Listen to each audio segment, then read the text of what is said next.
I remember people were literally showing each other in middle school, my middle school, like I said, beheading videos. Hey, Tommy, did you see this? I'm like, Like some nigga just gets fucking beheaded. Like, bro, like, I'm talking about, like, I seriously saw that shit. That's how it got big. The decay of shock sites, the end of an era. Now I have a question for you. How many of you guys got traumatized on, like, a shock site, or just traumatized on the internet by some fucking gore thing at a young age? Because I know it wasn't just me. I know it wasn't just me that saw some crazy shit, like, on fucking, what is that website called? Live Leak. Live Leak. I feel like every kid did. Every kid did, even if they didn't want to. Not me, I'm smart. At least one thing. You didn't see at least one thing, bro. A part of growing up as a kid is literally getting traumatized from some shit on the internet or some shit in real life. That's a part of being a kid. I mean, you didn't truly experience childhood if that never happened to you. If I'm being realistic, I don't know what was up with me, but I did not care. I was always going on something like fucking Live Leak. I don't know why. I was definitely fucked up. But Live Leak, the funny thing about Live Leak is it literally had news stories. Like, it wasn't all gore. Like, they just had news stories or stupid shit that was happening on in the fucking world. And I legit don't understand it. Like, it's crazy to me, but I got desensitized to, like, this type of shit at a young age. Like, seeing this shit. Now, if I see some shit like this, I'm just like, yeah, I've seen it before. I saw it when I was 12. I saw it when I was 13. Like, Live Leak and all these websites just desensitized me to seeing this shit. 2 girls, 1 cup. Oh my god. I wonder, do kids, like, still, like, show fucking 2 girls, 1 cups to other kids? Bro, when I kid y'all, bro, I swear to you guys, one of my friends literally had the video, just a fucking video, and was just showing people in class, in middle school. People were so fucked up back then. Like, people were so fucked up. I don't know what happened. I mean, nowadays, run the gauntlet, stop, immediately stop, hold back. Imagine if I ran the gauntlet. That's immediately like you'll see this account banned in like the next 10 seconds if I ever ran the gauntlet on stream. What is 1 guy, 1 jar? You know what? Let's just watch the video. So guess what I just learned, guys? 87% of you guys are not subscribed. That's like the biggest number out of any other YouTube I've ever seen. So do me a favor and hit the subscribe button. On the real though, like, please subscribe. I need to feed me and my family and my editor, so please do it. For one of the most interesting things about the internet, the prospect of being able to visit a website and see something morbid that you can't find anywhere else was fascinating for me and my friends. It's a taboo that many of us experienced. This also heavily contributed to a lot of early creepypasta culture. Many an internet horror story was found to be largely based in snuff film legend. Websites like the Gauntlet and videos like the BME Pain Olympics were mentioned in passing. Oh, the Pain Olympics, no. What you guys know about the Pain Olympics? What do you guys know about the Pain Olympics? Bro, the Pain Olympics. Should I even explain it? Should I give a story like a grandpa? If you know, you know. That's all I'm gonna say. And I definitely know about it. I never, you know, ever got my hands on it, but I know. What is the Pain Olympics? You just gave me PTSD. We're just gonna play the video. Infamous pieces of gross shock content. So, where did all the dedicated shock sites go in recent times? Fake. Once a staple Doesn't matter. of the It was real internet, to me. as the web's become increasingly sanitized, we've reached the point where all the shock sites that once horrified viewers are no longer functional. Most recently, we've seen the shutdown of Live Leak. I mean, Reddit, literally, if you go on Reddit, don't they have like a gore Reddit where you can just go on Reddit and look at like disgusting, gruesome shit on the gore section, and then they have the 50-50 Reddit section. It's definitely not gone. It's just, they don't got Live Leak anymore for it.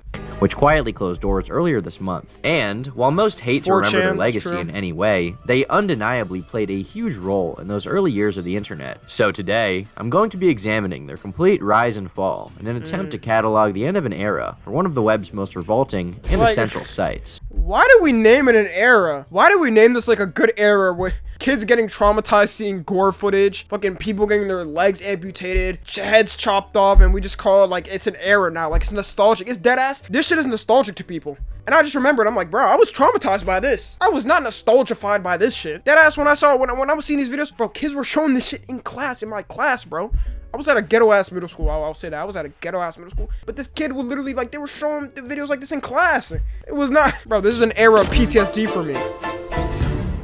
But firstly, it's worth explaining what exactly these websites were for the far more fortunate viewers. To put it simply, shock sites were pages intended to offend oh my god, Lemon Party. This usually entailed some pretty gross imagery. Oh my god! From the notorious... Bro. Dude, whoever the fuck made this video almost got me. Almost fucking got me. They almost got me. Goatsy image to 2 Girls, 1 Cup. They gained immense popularity in the late 2000s as people enjoyed watching their loved ones witness. Grandma will never be the same. She ain't never gonna be the same again. It's donezo for her. It's over. She probably had a heart attack right after this. 2 women enjoying each other's chocolate ice cream in disgusting detail. What the hell? Get out of here, jockey! Unorthodox fetish videos weren't the only ingredient, however. On the more disturbing side of the trend were videos showcasing Three guys, extreme one acts of hammer. violence, fittingly nicknamed gore videos. Unlike the former examples, which for the most only incited pure disgust, the latter had a sense of morbid curiosity to it. That may sound weird to say out loud, but there's a scientific basis for this. Research by the University of Central Florida found that viewers had difficulties turning away because they were so captivated by their own disgust. Initially, these sites tended And to it's be kind of crazy because that's true.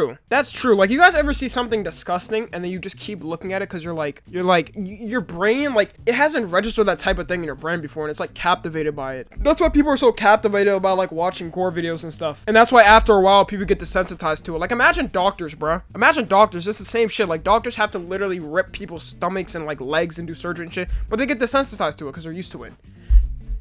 Like, I don't know, man. I don't know. One-off gags, a domain you could send I still never wish friends, I saw this shit but as a others kid. sought to create something greater with the concept. Entire platforms dedicated to documenting that graphic footage with a tinge of humor to trivialize the fragility of human life. This idea would be first realized all the way back in 1996 with the launch of the web's first shock gallery, Rotten.com. Patient zero. If This is there's the very one first thing one? I've learned in my time online, it's that you can't control how people act on the internet. In fact, attempting to do so will often lead them to do the exact opposite, with users Yep, misbehaving exactly. just to spite those who wish to control them. That's This what I was brings us saying to- earlier, bro. When people think they're more right, or when you prove somebody wrong or something like that, they're just gonna push against you and think they're right. That's In literally the entire 1995, internet. when Congress That's passed the literally the Communication entire internet. Decency Act of Okay, 1996, yeah, brings us to 1995, when Congress passed the Communication Decency Act of 1996, a bill meant to regulate indecent and offensive imagery. This was in response to the rapid rise in popularity of online pornography. Many will my cite God. this as one of the earliest instances of attempts to govern the internet, though ultimately it wouldn't succeed. Despite receiving a majority vote, the vague wording was deemed too restrictive, and thus it was ruled unconstitutional. Bro, I'm as not it would gonna likely lie. infringe on the first Really thinking of it, guys, people back then on the internet, even like not even too long ago, like let's say 10, 15 years ago, before they had security measures and stuff, can you imagine how many times like sick motherfuckers would link, like you would go to a random website and then on it would just be like gore. I'm pretty sure that was a thing where like they just link gore images and stuff. And websites where they didn't have safe filters against this type of stuff, and like, you know, Google has safe search and shit, you're pretty much fucked. You were guaranteed to see like a gore image or something. That's why I think so many people know about this stuff. Because, bro, I remember there was one time I was scrolling. I don't know when I was younger, and I literally just like I literally just saw a gore image. Like it's the same thing. It's everywhere because there was no security against it. And then people were sending links and stuff. You didn't really understand what that was all new. Yada yada yada. Run the gauntlet, yo. Shut First up, bro. Amendment. In light of these Not running the legislative gauntlet. efforts, a computer engineer under the pseudonym of Soylent Soy boys. decided to protest, creating a site that embodied everything the busybodies feared. That site would be titled Rotten.com, the original shock site, the first place on the internet to collect the aftermath of car crashes, failed attempts by people to take their own lives. You get the idea. It immediately spread by word and ingrained itself in the internet mythos, as those growing up at the time recalled sharing it around school with their friends, declaring itself Yep, as that's pure exactly what I said. That's the same thing that was happening. Except in the modern era, that's still happening. It's crazy that was happening back then. It's crazy because that literally kids would just get videos and show. What the fuck was wrong with like kids nowadays? What is wrong with kids in general, bro? Like, we really just like I don't know what's wrong, bro. Especially in middle school. Like, this nigga was showing shit in middle school. They were showing these in middle school. I don't know what the fuck happened to society, but it definitely got fucked up after that. When kids were showing gore videos to each other in middle school. Pure evil on its front page. Accompanying those horrific scenes were comedic editorials to provoke as much of a reaction from passerby as possible. Though some images had questionable authenticity, I don't know about most any of of the this. site's content was collected from Bro, you're lucky, documentaries, Shark. news footage, and other pre-existing sources, which were simply ripped and re-uploaded. This would become Those their scores are just strongest different. defense, that the content had been released prior, and Rotten was simply concentrating the horrors sprinkled throughout our lives. The site quickly received the extreme backlash that it desperately desired. Legal threats I from can brands imagine. whose products Like, were I seen in would videos imagine. on the site, as well as relatives wanting sensitive photos taken down, became so frequent that an entire Oh my god. Oh my god, I didn't think of that, bro. They were taking like pictures and stuff of people that were hurt, but like I didn't take into account that their relatives could have saw it. Damn, that's fucked up. I never took that into account ever. Damn, that must be traumatizing, bro. Seeing like your relative or something on just like a gore website.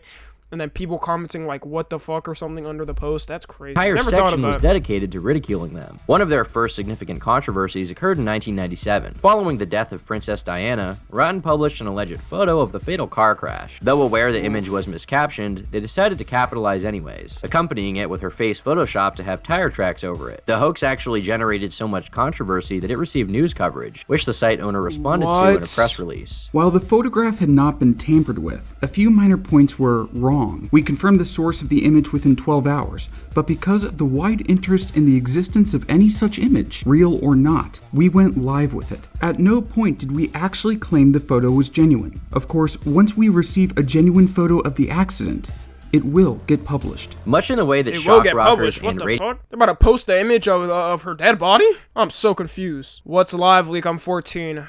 hosts of the time grew popular due to their infamy, Rotten only capitalized on their bad press by doing their best to piss off the world around them. Accumulating over 3 million views in its first year, by 2001 they were serving over 200,000 unique visitors every day, with massive spikes for particularly controversial editions. They notoriously were the first to publicize photos of the falling man, titling it Swan Dive. Given its origin in protesting regulation, it's no surprise regulators began to cite it as justification for their cause. In 1999, they returned with the COPA, which required all controversial material to be censored for minors. Donna Rice Hughes, that's who definitely when testified Safe before Search Congress came on in. the issue, That's denounced definitely when Safe Search Rotten.com came in her testimony, calling it an exemplar of the violent and bloody horrors children must be protected from online. Additionally, the site's mixture of both true and intentionally false information led law enforcement to begin investigating their content. As an attempt to fail-safe against potential shutdowns, Rotten complied with requests to add content warnings to their site. They even made attempts to emphasize its educational value, though this wasn't greatly successful due. Let's be honest, none of those websites, whether it was, let's say, Reddit or LiveLeak or any of those gore websites, were not for educational purposes, bro. Like, people just throw in fucking educational purposes in front of anything to make it seem like it's okay.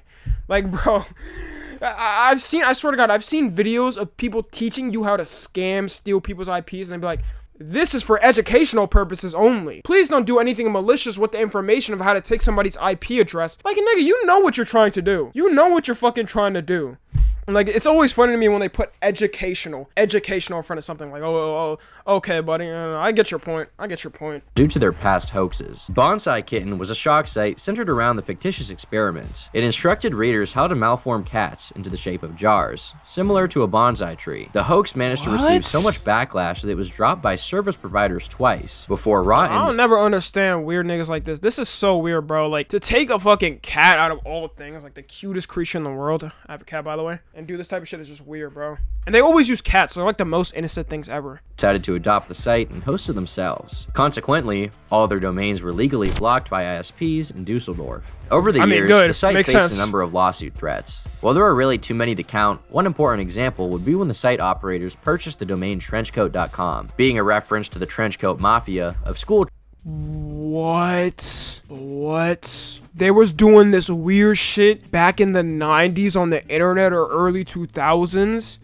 They're weird. And I know about the whole thing. Like, they try to idolize these shooters. Like, all these new shooters or all the school shooters nowadays try to idolize the Columbine shooting. It's so fucking weird, bro. Like, what the tragedy fuck? fame. This domain, however, would only redirect to the Burlington Coat Factory webpage, which, oh my God. Okay, that's kind of funny. Imagine was pretty upsetting for the brand. Later on, they were also ordered by the US government to remove their Fuck of the Month section. While they complied, they replaced the page with a message antagonizing the feds and criticizing the Bush administration for censorship. In 2005, they temporarily shut down several of their sites in light of new pornography regulations. In many ways, this would mark the beginning of the end. Though they claimed to have a greater educational purpose, this defense was honestly pretty weak. Critics at the time compared it to reading Playboy for the articles, or in modern terms, watching porn for the plot. It was difficult to defend, as the content was all editorialized, and as mentioned before, they deliberately spread misinformation to their audience, getting a major kick out of it. Rotten also cited the footage being circulated prior as a defense, but did little to justify their own usage. For a site like this to have longevity in any way, it would need to be more impartial in order to survive the waves of scrutiny. Updates on the site would slow down until 2012, where they were stopped entirely. Then, in 2017, the site quietly went offline because of hardware issues. Yeah, they fucked up. They went too hard. They went too hard on whatever they were doing, bro. And the government cracked down on them. I'm not surprised that happened. I mean, I don't know this. This is definitely too old. I know Live Leak. I think he's about to talk about it, but yeah, they went against the government and they said, I already said the same shit. Educational content. Educational purposes. Like, all right, buddy. Dude, somebody's head is getting chopped off. That's not educational purposes. Or then they go to, like, bro, on the hub. Like, somebody's getting their back blown out and they're like, it's just educational purposes. I'm teaching you how many strokes to do at the same. Like, nah. Come on now. Due to a lack of public interest, it never returned to the web. So, why exactly did Rotten fall out of popularity, especially as such a titan of the early online world? I never heard of it for it being a titan. Became more populated, Rotten stopped being at the forefront of their niche. This was because a massive competitor arose that was able to address those concerns and replace it as the internet's go-to shock gallery. Definitely Live Leak. Launched at the turn of the millennium as augrish.com, they initially copied Rotten's framing of challenging the viewer. They even sported the tagline, "Can you handle life?" Their earliest controversies were also similar in nature, publishing photos from the September 11th attack. This website literally looks... Bro, any website that is shaped straight out of hell with the letters like this, I would definitely stay away. Like, what are they advertising here? Let's see. Can you guys see that? I'm not even gonna read that out.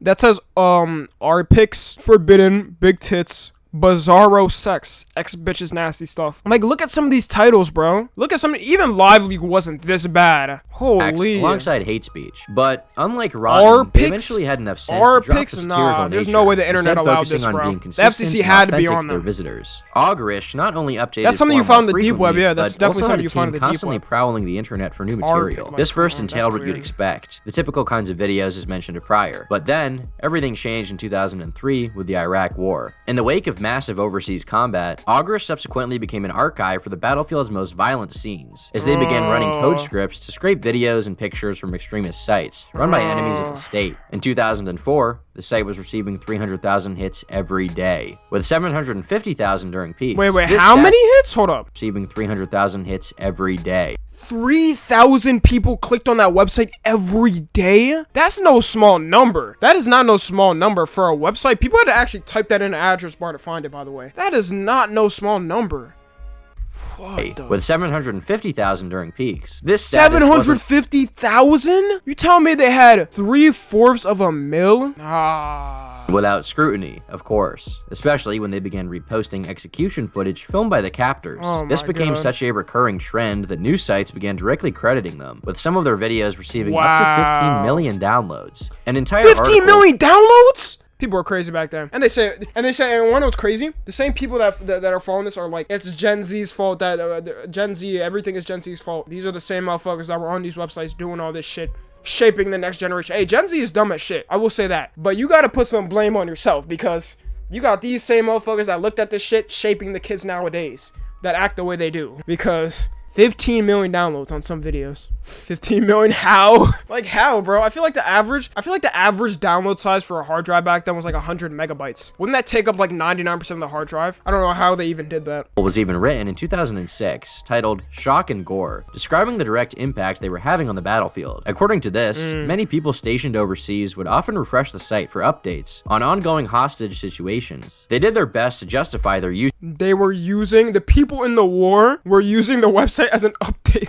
What type of shit is that? That's like turning on Twitter notifications for an update on something. That's like the same thing. It was different back then. Distancing themselves from the label shock site and instead framing Augrish as an alternative news source. And the crazy thing is they probably made money off of ads and stuff like that on here too. I'm pretty sure they had ads back then, right? They definitely made money off ads like that too. So all that malicious shit that was going on, you'll probably see an ad pop up saying, what was going on back then? Buy Coca-Cola. And then under that, you'll see like a picture of a person getting beheaded. And then under that's like, buy Pepsi or something like that. I don't know what type of fucking ads they had back then, but they definitely had ads. They definitely had ads, and advertisements didn't have any, they didn't care back then. They definitely advertised on those websites. To watch what no one else will. In the article, I mean, it's more than the only public-facing member of the site commented, just as people are increasingly bypassing the authority of their doctor and looking on the web for a diagnosis, they are also turning to the internet in search of alternative views about current affairs. This effectively made their branding and message more in line with something like InfoWars than Rotten. However, this somewhat mature stance would ultimately culminate in the abrupt shutdown of the site in October of 2006, redirecting It took them instead to their 6 years. The internet was slow back then. 6 years, bro. They packed people up so fast. They pack websites up in a snap. Damn, the internet was really like small back then. I never realized the scope until now. These people were posting fucking crazy things, bro. Head pics, all different type art pics, crazy things like that. The intent with the LiveLeak rebrand was to make it more accessible to the general public. This meant further sanitizing it of hate speech, and even changing its tagline to the far more reflective, uncover reality. As they continued attempting to push transparency to its absolute limit, they naturally continued to face controversy after controversy. Less than a few months after its launch, the site received a massive influx of attention for hosting the leaked cell phone footage of Saddam Hussein's execution. LiveLeak differed from others in several ways. That's real? I didn't know that. They filmed this. But the most fundamental difference is that it was now a video sharing platform. Rather than having a team curate everything submitted, it was much closer structurally to YouTube. Users could now upload videos themselves, and there was no specification it even had to be graphic. This decision was likely made in part as legal protection, to further avoid editorial responsibility. That's what I'm saying, like, bro, it was kind of like you could upload and anybody could upload whatever they wanted. It wasn't even gore videos a lot of times. Like, look at this. This video's named The Male Cat. Literally the dominant male cat. Like, people just film whatever. But then you would see, like, a video like that, like, the dominant male cat, and then the next video would be somebody getting, like, their head chopped off or something, or their tendons in their skin getting pulled off and ripped a limb from limb. You do not claim to moderate I thought your LiveLeak site, was a news why would platform you have to at worry first? about what users who I you feel don't bad for you. associate with do on it? It's not your responsibility, right? Regardless of the attempts to pivot, they remained most well known for what made them famous, with the White House press secretary at the time even naming it as the best place to see updates from active soldiers. While this framing allowed the site to gain What's up with the... Okay, hold on. These aren't government, like, funded websites, right? Because what's up with the government and, like, all the government officials and the military and the soldiers just, like, looking at these websites for updates and stuff? Like, on, like, gore updates and stuff. I'm so confused. I guess the government pushed it, too. No wonder why I always saw this shit. They pushed it against us. They pushed it on us, because... That's crazy. More legitimacy and eventually outlast its competitors. Still don't know what it too LiveLeak would is. manage to hit its ceiling. In the summer of 2014, Islamic State terrorists filmed themselves beheading an American journalist and uploaded it to video sharing sites, including YouTube, Facebook, and LiveLeak. After pressure from both the media and their peers, the company caved in and updated their policy to ban all beheading footage produced by ISIS. It's one thing to republish footage scraped from other sites. It's entirely another to host content uploaded by the perpetrator themselves, inviting accusations of condoning or even encouraging attention seekers. I'm not gonna lie, okay, I didn't know they banned it. Here's the thing, I didn't know they banned it, but that's the crazy thing is, that's how they got big. LiveLeak legit got big off of beheading videos. That's literally how it got big. I remember people were literally showing each other in my middle school, like I said, beheading videos. Hey, Tommy, did you see this? I'm like, Like some nigga just gets fucking beheaded. Like, bro, like, I'm talking about, like, I seriously saw that shit. That's how it got big. 2 years prior, a minor competitor known as Best Score faced similar backlash regarding the Luka Magnotta case. They were heavily criticized for continuing to host the murderer's home video of the crime, which he debuted on their platform, contributing to him reaching the fame that he so desperately wanted for the kill. The site owner was later charged and pled guilty for obscenity. This question would arise once again in 2019, following the New Zealand mosque shooting. The perpetrator streamed the entire massacre online, forcing platforms to redefine their position on the matter entirely. Facebook and YouTube began using advanced algorithms and digital fingerprinting to prevent further spread of the video. Reddit went so far as to ban several subreddits, such as Watch People Die. And once again, LiveLeak why was that a Reddit in the first place? Why was that a Reddit in the first place? r/Watch People Die. Why was this even a thing that was up in so long and it only stopped after the mosque shooting? I'm so confused. Blue Whale? No, but I don't know. And several subreddits. We looked at the video where, like, with all the banned Reddits, like, they had a Reddit. I remember they had the banned Reddit that was called Beating Women. And then they had another one, I think they what's it called? What was it? Domestic Violence. Like, they had that shit up too. And I'm just so confused. And the thing is, when we watched the video, there was literally Reddit mods in some of them. Like, actual official Reddit mods in them. And then, don't forget about jailbait. I don't even want to talk about jailbait, bro. Shit that goes down in Ohio. Watch People Die. And once again, LiveLeak 2 complied, refusing to host the video and comparing it to the glossy promo video. And LiveLeak 2 complied, refusing to host the video and comparing it to the glossy promo videos for ISIS. They later elaborated on their justification in a statement.